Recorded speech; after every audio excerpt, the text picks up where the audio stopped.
हरे कृष्णा। स्वागत है आप सभी का हमारे चैनल भक्ति सागर में। आज की वीडियो में हम पीपल को सींचने की बड़ी ही दिव्य कथा सुनेंगे। धूप से तपती धरती हवा भी जैसे आग बनकर बह रही थी। गांव के लोग अपने अपने घरों में छुपे बैठे थे और उसी तपते बैसाख मास में एक कमज़ोर साधारण सी स्त्री नंगे पांव हाथ में एक लोटा लिए धीरे धीरे गांव के बाहर खड़े एक पुराने पीपल की ओर बढ़ रही थी। उसके कदम लड़खड़ा रहे थे, पसीना उसके माथे से बहकर आंखों में जा रहा था, पर उसके चेहरे पर एक अद्भुत शक्ति थी। वह कोई साधारण स्त्री नहीं थी, वह थी श्रद्धा और विश्वास से जीवित मूर्ति गौरी। गौरी का जीवन कभी आसान नहीं रहा। वह बचपन से ही गरीब परिवार में पली बड़ी। उसके माता पिता मजदूरी करते थे, कभी खाना नहीं मिलता तो कभी कुछ नहीं मिलता। जब वह बड़ी हुई तो उसका विवाह भी एक गरीब किसान से हुआ। शुरुआत में जीवन थोड़ा ठीक लगा, पर किस्मत को कुछ और ही मंजूर था। एक दिन उसके पति बीमार पड़े और कुछ ही समय में उन्होंने इस दुनिया को छोड़ दिया। अब गौरी अकेली रह गई, न कोई सहारा, न कोई अपना, न घर में अन्न, न जीवन में आशा। गांव के लोग कभी कभी दया करके उसे थोड़ा बहुत दे देते, पर अक्सर वह भूखी ही सो जाती। लेकिन इतने दुखों के बाद भी उसने भगवान पर विश्वास कभी नहीं छोड़ा। गौरी रोज सुबह उठती, घर के कोने में रखे छोटे से मिट्टी के दीपक को जलाती और हाथ जोड़कर कहती, हे प्रभु, मुझे कुछ नहीं चाहिए, बस इतना कर दो, मेरा मन कभी आपकी भक्ति से दूर ना हो। उसकी आंखों में आंसू होते, पर उन आंसुओं में शिकायत नहीं, सिर्फ समर्पण होता। धीरे धीरे समय बीतता गया और एक दिन आया बैसाख मास। सूरज जैसे आग उगल रहा था, धरती तवे की तरह तप रही थी। उसी समय गांव में एक ज्ञानी साधु आए। उनके चेहरे पर तेज था, आंखों में करुणा। गांव के लोग उनके पास इकट्ठा हुए। तब साधु ने कहा, हे गांव वालों, बैसाख का मास बहुत ही पवित्र होता है। इस महीने में अगर कोई सच्चे मन से पीपल के वृक्ष को जल अर्पित करता है तो भगवान विष्णु और माता लक्ष्मी की विशेष कृपा प्राप्त होती है। साधु आगे बोले, पीपल का वृक्ष कोई साधारण वृक्ष नहीं है, इसमें स्वयं भगवान विष्णु का वास माना जाता है। इसके मूल में ब्रह्मा, तने में विष्णु और पत्तों में शिव का निवास होता है। जो व्यक्ति बैसाख मास में रोज पीपल को जल देता है, उसके पाप नष्ट हो जाते हैं और उसके जीवन में सुख समृद्धि आती है। सभी लोग यह बात सुनकर अपने अपने घर चले गए।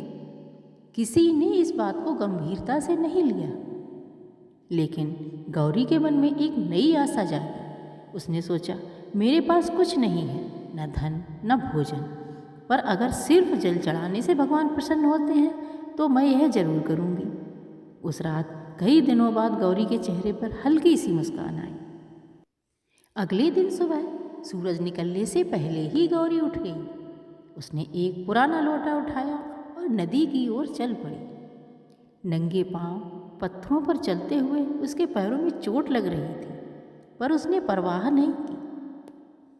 नदी से झल भरकर वह गांव के बाहर खड़े एक पुराने पीपल के पेड़ के पास पहुंची। पेड़ बहुत बड़ा था, उसकी जड़ें बाहर तक फैली हुई थी, पत्ते हवा से धीरे धीरे हिल रहे थे। गौरी ने कांपते हाथों से जल अर्पित किया और आंखें बंद करके बोली, हे पीपल देव, आप में भगवान का वास है, मेरे जीवन के दुख दूर कर दीजिए। दिन बीतते गए, हर दिन वही दिनचर्या। सुबह जल्दी उठना, नदी से जल लाना, पीपल को अर्पित करना। लेकिन बैसाख की धूप आसान नहीं थी। कभी उसके पैर जल जाते, कभी उसे चक्कर आने लगते, कभी भूख से उसका शरीर कांपता, पर उसने हार नहीं मानी। गांव के कुछ लोगों ने उसका मजाक उड़ाते हुए कहा, अरे गौरी, क्या मिलेगा तुझे इस पेड़ को पानी देने से? पहले खुद का पेट भर, फिर भगवान की पूजा करना। लेकिन गौरी सिर्फ मुस्कुरा देती और धीरे से कहती, भगवान सब देख रहे हैं। एक रात गौरी बहुत थकी हुई थी। वह बिना खाना खाए पिए ही सो गई और उसी रात उसे एक अद्भुत सपना आया। उसने देखा रात का गहरा सन्नाटा, चारों ओर शांति, और उसी शांति के बीच गौरी अपने सपने में उसी पीपल के वृक्ष के सामने खड़ी थी। लेकिन आज वह पीपल वैसा नहीं था जैसा रोज दिखता था। उसके पत्ते सोने जैसे चमक रहे थे। हर पत्ती से एक दिव्य प्रकाश निकल रहा था। चारों ओर सुगंध फैल रही थी। गौरी की आंखें आश्चर्य से भर गईं। तभी उस प्रकाश से बीच से एक मधुर, गंभीर और करुणा से भरी आवाज आई। गौरी कांप उठी। उसने इधर उधर देखा पर कोई दिखाई नहीं दिया। फिर वही आवाज़, डरो मत गौरी, तुम्हारी भक्ति व्यर्थ नहीं जाएगी। गौरी ने हाथ जोड़ लिए। कौन है आप? तभी प्रकाश और तेज हो गया और उसमें से एक दिव्य स्वर आया, मैं वही हूँ जिसे तुम रोज इस पीपल के माध्यम से पुकारती हो। तुम्हारी श्रद्धा ने हमें यहाँ आने पर मजबूर कर दिया है। गौरी की आंखों से आंसू बहने लगे। वह रोते हुए बोली, प्रभु, मैं तो बहुत छोटी और पापी हूँ। मैंने क्या किया है जो आप मुझसे इतने प्रसन्न हैं? दिव्य स्वर बोला, गौरी, भक्ति का मूल्य धन से नहीं, मन की सच्चाई से होता है। लेकिन हर सच्ची भक्ति की एक परीक्षा होती है। कल से तुम्हारी परीक्षा शुरू होगी। क्या तुम तैयार हो? गौरी ने बिना सोचे कहा, प्रभु, अगर यह आपकी इच्छा है तो मैं हर परीक्षा के लिए तैयार हूँ। सुबह जब गौरी की आंख खुली तो उसका दिल तेजी से धड़क रहा था। क्या वह सपना सच था या सिर्फ उसका भ्रम? लेकिन उसके मन में एक अजीब सी शांति थी, जैसे कोई उसके साथ है। वह फिर से नदी की ओर चली, लेकिन आज रास्ता कुछ अलग था। जैसे ही वह आगे बढ़ी, उसके सामने एक बूढ़ी औरत आ गई। वह बहुत कमज़ोर थी। उसके कपड़े फटे हुए थे और कांपती आवाज़ से बोली, बेटी, मुझे बहुत प्यास लगी है। क्या तुम मुझे थोड़ा पानी दे सकती हो? गौरी के हाथ में वही लोटा था जिसमें उसने पीपल को चढ़ाने के लिए जल भरा था। कुछ पल के लिए रुक गई। अगर यह पानी दे देगी तो पीपल को क्या चढ़ाएगी? लेकिन अगले ही पल उसने बिना सोचे लोटा आगे बढ़ा दिया। माँ, यह पानी आप पी लीजिए। बूढ़ी औरत ने पानी पिया और मुस्कुराई। उसकी आंखों में एक अजीब सी चमक थी। जैसे ही गौरी आगे बढ़ी, उसके मन में एक आवाज़ आई, तुमने पहली परीक्षा पास कर ली है। गौरी चौंक गई। उसने पीछे मुड़कर देखा, वहाँ कोई नहीं था। गौरी वापस नदी गई, फिर से पानी भरा और पीपल के पास पहुंची। उसने आज भी उतनी ही श्रद्धा से जल अर्पित किया। दिन बीतते गए, हर दिन एक नई परीक्षा। कभी कोई भूखा व्यक्ति रास्ते में मिल जाता, कभी कोई घायल जानवर, और हर बार गौरी अपने हिस्से का त्याग कर देती। कभी वह अपना पानी दे देती, कभी अपनी रोटी, और खुद भूखी रह जाती। अब उसका शरीर और कमज़ोर हो गया था।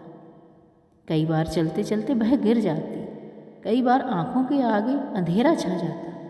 लेकिन उसकी भक्ति पहले से भी ज़्यादा मजबूत हो गई थी। एक दिन आसमान में अचानक बादल छा गए। तेज आंधी चलने लगी, पेड़ झूमने लगे। गौरी फिर से लोटा लेकर निकली।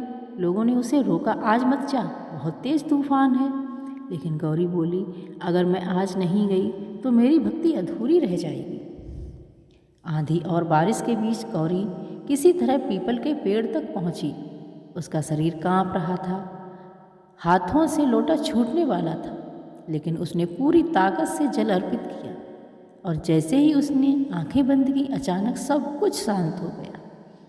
आंधी रुक गई, बारिश थम गई और पीपल के वृक्ष से एक तेज प्रकाश निकलने लगा। पीपल के वृक्ष से निकलता हुआ तेज प्रकाश जैसे हजारों सूर्यों का उजाला एक साथ फैल गया हो। गौरी की आंखें उस प्रकाश को सहन नहीं कर पा रही थीं। उसने धीरे से अपने हाथों से आंखें ढक लीं और फिर उस प्रकाश के बीच से दो दिव्य स्वरूप प्रकट हुए। एक ओर शंख चक्र गदा और पद्म धारण किए हुए करुणा और तेज से भरे भगवान विष्णु, और दूसरी ओर कमल पर विराजमान मृदु मुस्कान और अपार सौंदर्य से युक्त माता लक्ष्मी। गौरी यह दृश्य देखकर सन्न रह गई। उसके शरीर से कपकपी छूट गई और वह तुरंत उनके चरणों में गिर पड़ी। आंखों में आंसू, कंठ रुंध गया। गौरी केवल इतना ही कह पाई, प्रभु मैं धन्य हो गई, मेरे जैसे तुच्छ प्राणी को आपने दर्शन दिए। भगवान विष्णु ने मुस्कुराकर कहा, गौरी उठो। उनकी आवाज़ में इतनी करुणा थी कि गौरी का डर समाप्त हो गया। भगवान विष्णु बोले, हे गौरी, तुम्हारी भक्ति सदा, तुम्हारा त्याग और अटूट विश्वास हमें अत्यंत प्रिय है। तुमने बिना किसी स्वार्थ के, बिना किसी अपेक्षा के इस तपते बैसाख मास में पीपल को जल अर्पित किया, और जब जब तुम्हारी परीक्षा ली गई तुमने अपने सुख से पहले दूसरों का दुख दूर किया। माता लक्ष्मी ने प्रेम से गौरी की ओर देखा और बोली, बेटी, तुमने सच्ची भक्ति का उदाहरण प्रस्तुत किया है। जहाँ त्याग और सेवा होती है वहाँ मैं स्वयं निवास करती हूँ। उन्होंने अपना हाथ उठाया और आशीर्वाद दिया, आज से तुम्हारे जीवन के सभी दुख समाप्त होंगे, तुम्हारे घर में कभी अन्न धन की कमी नहीं होगी। जैसे ही माता लक्ष्मी ने आशीर्वाद दिया, चारों ओर अद्भुत प्रकाश फैल गया। गौरी ने महसूस किया उसका शरीर हल्का हो गया, उसकी थकान, उसका दर्द सब गायब, और अगले ही पल वह अपने झोपड़ी के सामने खड़ी थी। गौरी ने आश्चर्य से अपने घर की ओर देखा। जहाँ पहले टूटी फूटी झोपड़ी थी, अब वहाँ एक सुंदर सा घर खड़ा था।